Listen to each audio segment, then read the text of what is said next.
Assalamualaikum warahmatullahi taala wabarakatuh. Hai, selamat pagi.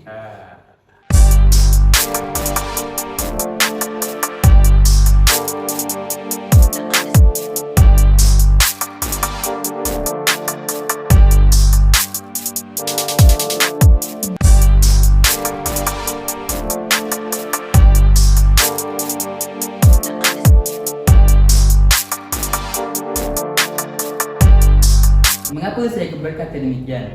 Kerana selawat berkait rapat dengan Rasulullah SAW. Kita juga tahu kerana Nabi Muhammad merupakan pemimpin teragung di muka bumi ini. Jadi, selepas kewafatan Nabi Muhammad, iaitu Nabi yang terakhir, telah lahirnya sebuah institusi khalifah di mana yang dipertanggungjawabkan untuk memakmurkan muka bumi selepas Nabi Muhammad. Jadi, pada hari ini kami ingin membentangkan peranan khalifah di muka bumi dengan melaksanakan konsep amar ma'ruf nahi munkar. Ini adalah antara ahli kumpulan kami. Yang pertama, saya sendiri Amar Mukrim Zainuddin. Dan yang kedua, saya Hasan Basri bin Muhammad Nur. Jadi ini adalah antara isi kandungan yang terdapat dalam pembentangan kami. Yang pertama, definisi khalifah. Yang kedua, definisi amar ma'ruf nahi munkar. Yang ketiga, peringkat amar ma'ruf nahi munkar. Dan yang terakhir, kepentingan amar ma'ruf nahi munkar. Sebelum kita berkata tentang khalifah, kita sering dengar tentang khalifah pada hari ini. Tapi adakah kita tahu apa itu khalifah? Betul, saudara. Jadi, pada hari ini saya ingin memberi definisi tentang khalifah dari segi bahasa dan istilah. Dari segi bahasa ialah perkataan khalifah berasal daripada perkataan Arab iaitu khalafa yang bermaksud pengganti. Dari segi istilah pula, manusia Tuhan Allah untuk mentadbir, mengurus dan memakmurkan muka bumi dengan melaksanakan syariat Allah. Kita juga tahu manusia telah diutuskan di muka bumi ini adalah dua tujuan, iaitu beribadat kepada Allah dan yang kedua memakmurkan bumi. Selari dengan firman Allah yang dalam Al-Quran surah Al-Baqarah ayat 30 yang berbunyi A'udzubillahi minasyaitonirrajim wa idza qala rabbuka lil malaikati inni ja'ilun fil ardi khalifah qalu ataj'alu fiha man yufsidu fiha wa yasfiku ad-dima'a wa nahnu nusabbihu bihamdika wa nuqaddisu lak qala inni a'lamu ma la taf'alun. Sadaqallahul azim, yang bermaksud, dan ingatlah ketika Tuhan berfirman kepada malaikat, sesungguhnya aku hendak menjadikan seorang khalifah di bumi. Mereka bertanya tentang hikmat ketetapan Tuhan itu dengan berkata, adakah engkau ya Tuhan kami hendak menjadikan di bumi itu orang yang akan membuat bencana dan menumpahkan darah, iaitu berbunuh-bunuhan? Padahal kami sentiasa bertasbih dengan memujimu dan mensucikanmu. Tuhan berfirman, sesungguhnya aku mengetahui akan apa yang kamu tidak mengetahui. Dengan firman Allah ini, dengan lebih kukuhnya bahawa manusia diutuskan untuk menjadi khalifah yang memakmurkan di muka bumi ini. Seterusnya, Baik, bergerak kepada yang kedua, iaitu definisi amar ma'ruf nahi munkar. Bukan amar ini amar mukri. Tapi amar yang saya maksudkan ini telah disebut dalam ayat Quran. Jadi, apa itu amar ma'ruf dan nahi munkar? Amar ma'ruf merupakan menyuruh dan menyeru ke arah kebaikan, yakni kepatuhan kepada perintah Allah. Dan yang kedua pula ialah nahi munkar. Nahi munkar ini bermaksud mencegah dan melarang daripada perkara kemungkaran, yakni maksiat dan derhaka kepada Allah.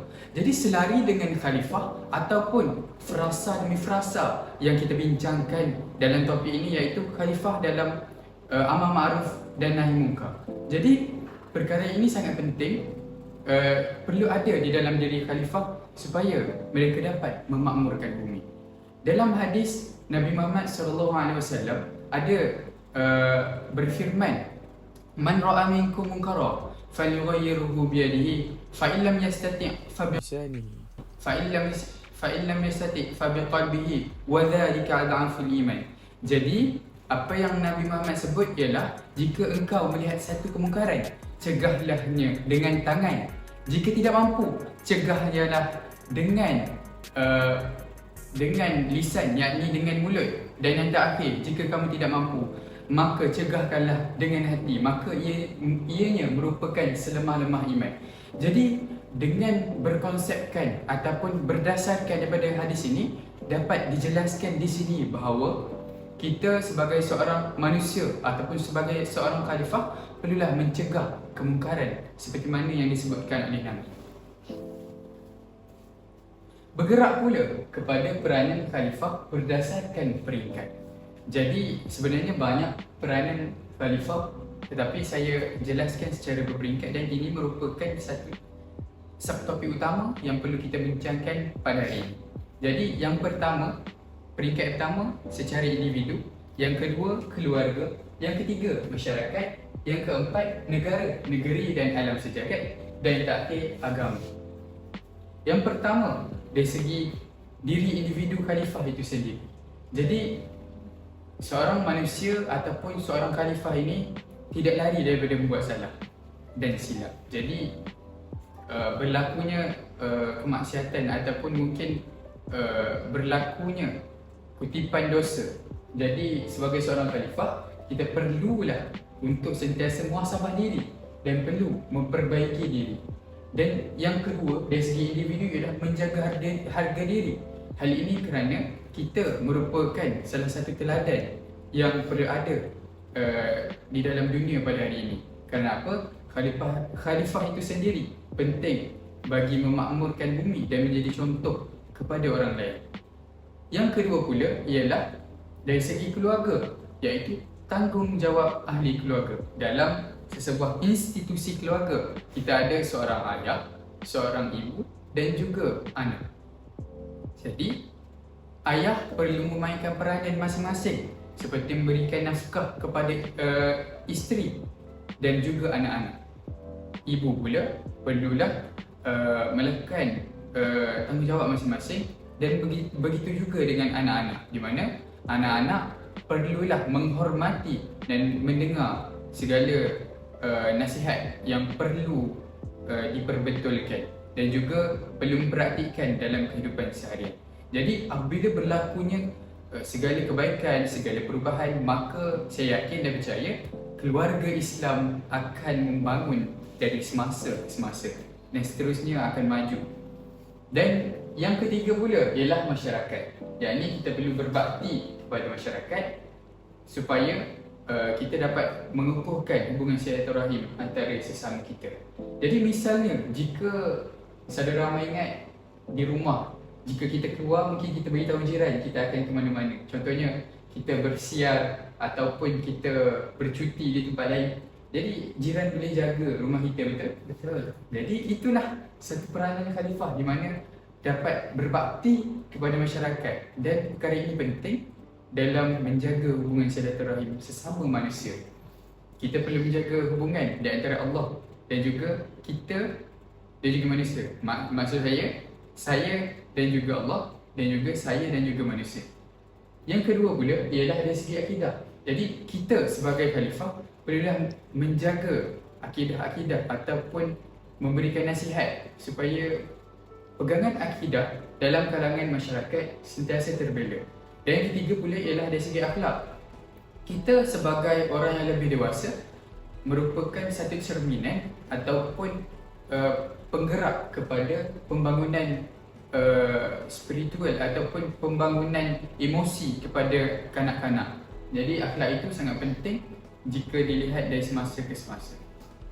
Gerak kepada yang keempat iaitu negara, negeri dan alam sejagat. Lebih besar daripada itu. Yang pertama, muamalat. Yakni jika kita lihat pada hari ini, terdapatnya Bank Islam dan juga Bank Muamalat, yakni yang akan membantu dari segi kewangan negara-negara Islam, bagi mengelakkan juga dari segi riba dan juga salah guna kuasa maupun rasuah. Jadi yang kedua pula ialah politik. Politik sangat penting pada hari ini bagi memakmurkan dan juga menstabilkan negara. Dan orang yang kita pilih itu juga kita perlu pilih dari segi orang yang mempunyai sifat-sifat khalifah. Jadi bila adanya sifat-sifat khalifah ini, saya sangat yakin negara ataupun negeri yang ditadbir itu akan berkembang maju. Dan yang ketiga ialah isu pencemaran di mana saya suka mengaitkan berkaitan dengan isu kertas. Yakni kita perlu ambil kertas itu daripada pokok. Jadi bila adanya penebangan pokok, maka tercemarlah alam kita. Ia merupakan perkara yang dibolehkan tetapi perlu dikawal. Yakni apa yang kerajaan buat pada hari ini, satu tagging ataupun tanda di mana pokok itu boleh ditebang atau tidak. Ia sangat penting supaya alam kita sentiasa terjaga. Dan ini menunjukkan salah satu ciri khalifah. Di negeri Terengganu ini, kita ada satu majlis, jika kita lihat dari semasa ke semasa, iaitu majlis penanaman pokok, dan juga di pantai-pantai sekarang memang giat dijalankan. Dan terakhir, isu ataupun dari segi agama, iaitu banteras ajaran menyeleweng.